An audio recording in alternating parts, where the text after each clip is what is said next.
Picture this, fall of 2006. What a year. NBC is getting ready for the premiere of its most talked about new series, Studio 60 on the Sunset Strip. It's a behind-the-scenes look at Hollywood like you've never seen before. You okay? Sorry.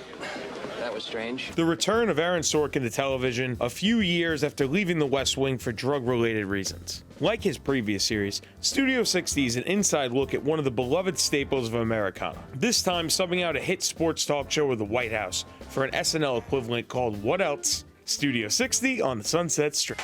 I like going behind the scenes of things we don't necessarily get to see, and same thing here.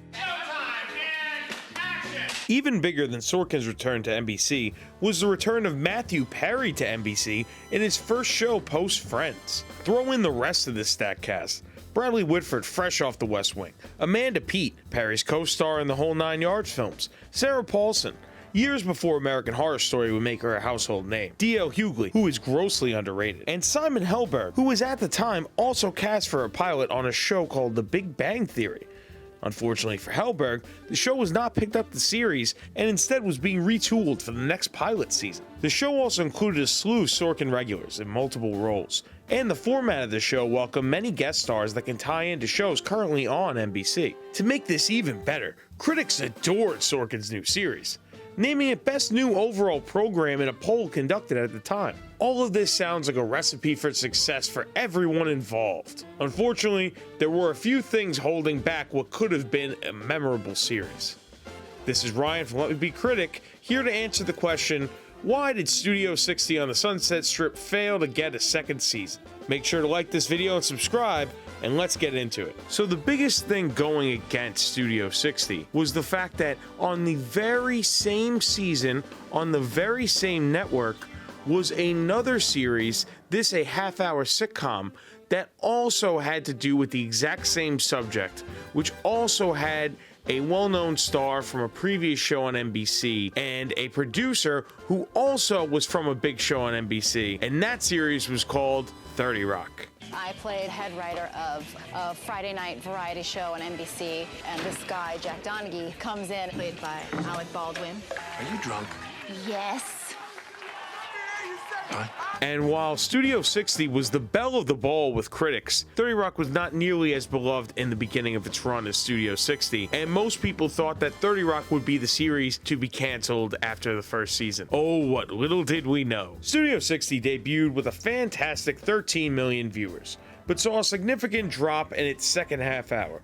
The viewership would steadily drop from episode to episode. At the time, the general consensus was that the show only seemed to attract an upscale audience and would not gain mass viewers because they do not appreciate highbrow entertainment. In an interesting contrast, 30 Rock had a debut that was an okay start, but as the episodes went on, it started to steadily gain viewers, even as NBC moved it around the schedule until it found its footing paired with My Name is Earl, Scrubs, and a little-known comedy series called The Office, which would become 30 Rock's running mate for a majority of both shows' runs. 30 Rock did have a few things tipped in their favor over the Sorkin darling. While the show wasn't an instant ratings success, they did have Saturday Night Live creator Lorne Michaels on their side. Michaels, like I said, was an executive producer on the series and was very open to not supporting Studio 60. He even went so far as to decline Sorkin's request to sit in on some SNL meetings, for fear that Sorkin would focus more on the backstage politics of television instead of what takes place on the show. Studio 60 also cost significantly more than 30 Rock to produce, which means it had a higher expectation of ratings gain. 30 Rock, on the other hand, was cheaper and more accessible to a wider audience due to it being a more traditional episodic series than Studio 60, which relied on viewers having seen the previous episodes in order to better understand the story, something which is more commonplace today but was found fewer and further between in a lot of drama series at the time, especially on network television. Another advantage 30 Rock had was Tina Fey as the lead. Liz Lemon was written by Tina Fey for Tina Fey, and she hit a home run nailing her character in the very first episode. On the other hand, Matthew Perry is probably the weakest part of Studio 60. He stands out in almost every scene, and his performance comes off way more like Chandler Bing than a typical Sorkin lead. Ironically, I'm the one who's high as a paper kite right now, but legitimately, I had back surgery Tuesday, L5S1, if that means anything to you. Stop talking now? Yeah, you bet. That might excite some, but the writing of the character and the performance on the screen never really clicked for me. I chalk it up to Perry just coming off Friends, having difficulty transitioning from a half-hour sitcom to a way more intensive Aaron Sorkin hour-long dramedy. You got cold and you got mean. Right after you went on the 700 Club. Is that timing lost on you? It was an album of spiritual music. Those are the people who buy spiritual music. I don't care if it was an album of the Three Wise Men covering the Doobie Brothers. You put on a dress and you sang for a bigot. When you compare him to someone like Bradley Whitfield, Perry's co-lead and a former star of The West Wing, you can really see the difference between someone who is used to working with Sorkin material and someone who is learning on the fly. Studio 60 also did this perplexing thing in episode 2 that confused audiences, but Sorkin most likely didn't see it as a big deal. In the second episode, they acknowledged the existence of Saturday Night Live. I don't care. I'd rather sit in Lorne Michaels' office. Well, Lauren's office is in New York and he's still using it. So you're gonna use this one.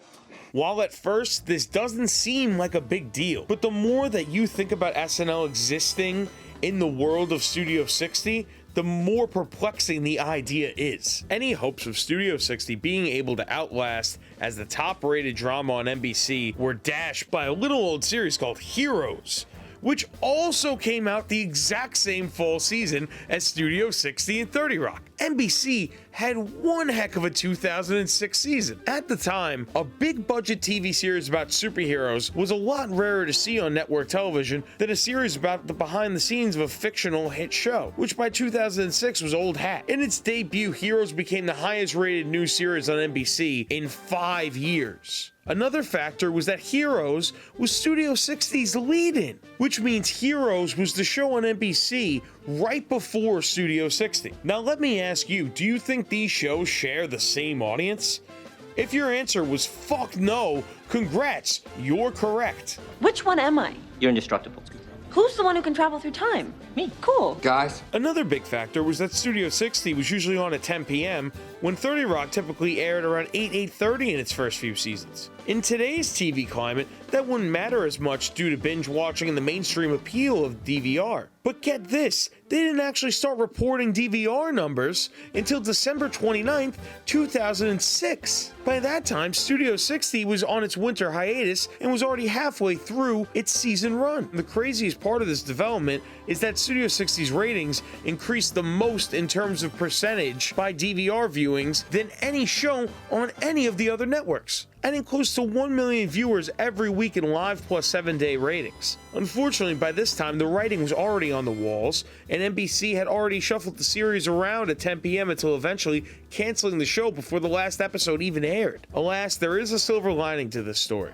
The addition of DVRs to most households was the precursor for the typical binge watching of today. Studio 60 would become a martyr for shows that did better in DVR ratings than live ratings. This added addition to DVR ratings would help a lot of shows in the future escape cancellation. Sorkin would do this again and took a lot of what makes Studio 60 great and expand upon them in his next series, The Newsroom. With a better lead in Jeff Daniels and a better network in HBO, Sorkin was able to make, in my opinion, a better version of Studio 60, which was able to have a 3-season run. While that show has its own problems, The Newsroom, you cannot deny, definitely benefited from the failures of Sorkin's previous series. I must admit, I didn't watch Studio 60 until fairly recently, and at first I wasn't that enthralled by the show. I found it very interesting, especially the more I learned about it. By the end of the season, it does get pretty over the top with its storylines, but I was very interested to see what happens next. I really do wish we could have lived in a world where 30 Rock and Studio 60 could have thrived on the same network just like ER and Scrubs did, also on NBC, but unfortunately,